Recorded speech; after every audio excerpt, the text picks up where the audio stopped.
Welcome back, Hamilton. I'm glad to be back. It's about 1:12 where you are, and it's 19 degrees here in the studio. It feels like about 125 degrees where I am, 19 degrees where you are. A great big thanks for joining me this afternoon here on 900 CHML, Hamilton's home for news, talk, and sports. My name is Jim DiFilippo, and I'm your 1 o'clock host this afternoon here on CHML's Talk Show Idol competition. This is it, folks. This is Game 7, bottom of the ninth, fourth quarter, no timeouts left. One of us will be announced the winner come Monday morning. But today, well, it's not just any old Friday, it's Friday the 13th. In fact, right now I'm broadcasting live during the 13th hour on Friday the 13th.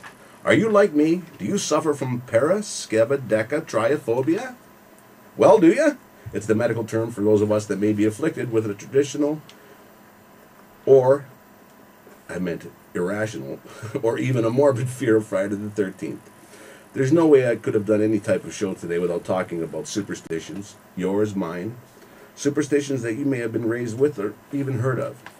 We will be doing a lot of talking about superstitions, as that'll take up the majority of today's show. But you know, speaking of Friday the 13th, in November of 1981, on Friday the 13th, a 25-year-old guy from Port Dover, Ontario, named Chris Simons, who happened to come from a long line of motorcycle enthusiasts, got together with more than just a few friends and put on one heck of a party.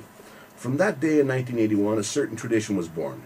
Now, every Friday the 13th, no matter what the weather, people from all over the world attend what is referred to by the locals as PD13, short for Port Dover 13th. Joining us on the line right now is Mr. Keith Schwartz. Keith is president of PD13. Keith, how are you, sir? Keith, are you there? We may have a bit of a technical issue. I thought we had Keith on the line. Yep.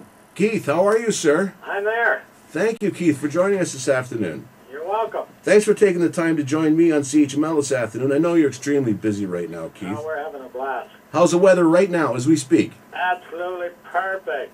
Keith, I just going to get you to answer a few quick questions for us, if you don't mind. Keith, PD13 is earned a couple of unofficial names. Can you tell us what they are? It's PortDover13.com. Right, and... Okay, that's our website. Right. PD13, that's our logo. Okay. And our registered trademark. Right. And okay. Unofficially, around the world, it's known as what? I've heard a couple of different terms, well, such as... Canada's largest motorcycle event. That's Canada's largest motorcycle event, you folks. betcha. And what's the other one? And Port Dover, Friday the 13th. What about Festival of Bikers? Is that just a rumor? No, that's the other one that I got in there. I throw that one in there because we don't, it is a festival of bikers. They all come and meet and party. Wow. Keith, can you give us an idea? What do you and your committee members expect? What number do you expect to have in attendance this year? Well, last July we were ballpark 150,000. 150,000 people? Last July, at each and every summer event, it seems to grow. Wow. So, and somebody said, well, where did you come up with those numbers? I said, I heard it on the radio. I'll be able to push that for you. So is it safe to say that you're going to be pushing that number up a bit this year? Oh, yeah, we're full. Town was full at 8 o'clock. Good stuff. Keith, the event itself is just Friday the 13th. Is that correct? What I mean by that is, what does Port Dover look like at 4 o'clock tomorrow afternoon? A ghost town. Are you serious? A ghost town. The cleanup ferry comes in the middle of the night, and the bikes are gone, and it's like nothing happened. Wow. Unbelievable. Listen, with an event with such a magnitude must generate serious revenues for Port Dover and the surrounding area. Please, give us an idea of what kind of coin it generates. $2 to $3 million. $2 to $3 million. Oh, yeah. Wow. Keith, now, on a serious note, I must tell you that having been born and raised in Hamilton, right, I'm more than slightly familiar with Port Dover, and I speak from experience when I say that I know for a fact that there's a serious drug problem in that area, because whenever I go there, Keith, I can't find any. Just kidding, Mom. No, but in all seriousness, Keith, How have you guys managed to have bikers? And I don't mean just bikers. It's true. You've got members of Hell's Angels out there, don't you? We got lots of different members from different, I'll say, different biker organizations. From all over the place. And when I say it's a festival of bikers, they come into town. It's a day to party, not to sell. Wow. Yeah. That's what I want to hear. How do you manage to pull this off? Well, Port Dover just happened to be lucky. Yeah, but you do it in such a way that if it were a problem, it wouldn't happen again. Well, you know, we got so damn organized that we welcome the people. They come in, you know, they walk the walk, talk the talk, have some fun, some street meat, a couple beers, and away they go. Listen, what time does the debauchery begin? Like, seriously, what time of day do the clothes ladies start ripping the tops off, and what time does? Well, I've been downtown, you know, most of the day here. Right. And, you know, there's been a few catch my attention. Is that right, eh? And there's nothing wrong with that. In the majority, I'm sure. If I'm too old to look, I'm too old.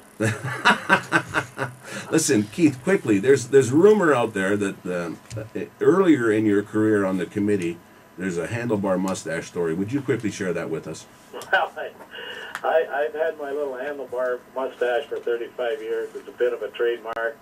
You know, I sell real estate in the area, and everybody knows Swartzy with his handlebar mustache. And so I was down to one of the tents on Friday the 13th, and having a couple brown pops, and this guy came over to me, and he had a bit of a stash. He says to me, "Nice stash," he says. Let me fix that for you, you know. Oh, my.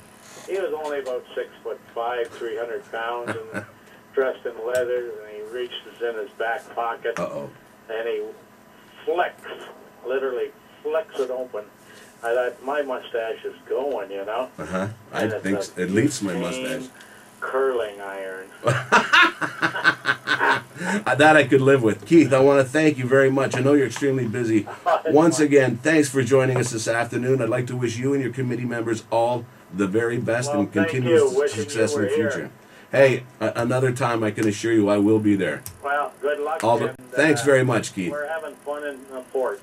Thank you, my friend. You're Enjoy. welcome. All the very best. Bye for now. Thank you. Right now, it's almost 1:20 here in studio. Don't go away. I am Jim DiFilippo. We've got a lot to cover here on CHML this afternoon. CHML 900 CHML, that is, Hamilton's home for news, talk, and sports. I'm looking forward to taking a break. We'll see you after the break. Please don't go away.